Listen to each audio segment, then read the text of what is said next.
Tuuti gadaa Oromoo karaa aadaa fi duudhaa sirnichaa eegeen aangoo gadoomaa waliif dabarsa. Tuuti gadaa Karrayyuu aangoo fuudhee waggaa 6 erga bulcheen booda tuuta gadaa itti aanee dhufuuf goobaa kenna. Sirna goobaa kennuu raawwachuun duratti araddaa irra jiru irraa ka'uun gara ardaa tarree leediitti godaanee qubata. Adeemsi godaansa tuuta gadaa sirnoota akkamii of keessaa qaba? Maaltu raawwatama kan jedhu qophii keenya gadaa kanaan isiniif dhiyeessina. Aga xumuraatti nu hordofaan affeerraa keenya.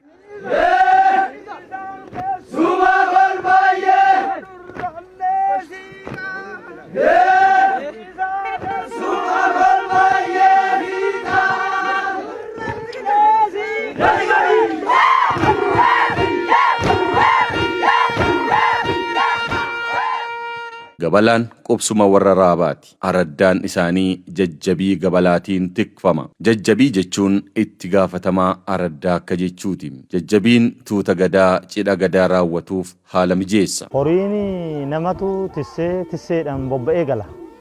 Namni illee akkuma san hoggaa baay'ate akkuma horii san tika barbaachisa. Baalageellee waan adda addaa kararraa goree godaansa dhiisii gaafuma akkatti teenyu kanallee hoo'inni gara faallaa wayii ta'e isatu gartee ta'u fi raawwatu taatu gorsee ta'u fi humnatti dhabu taatu tuuta tanaan abaluun kun akkatti karaa sirriirra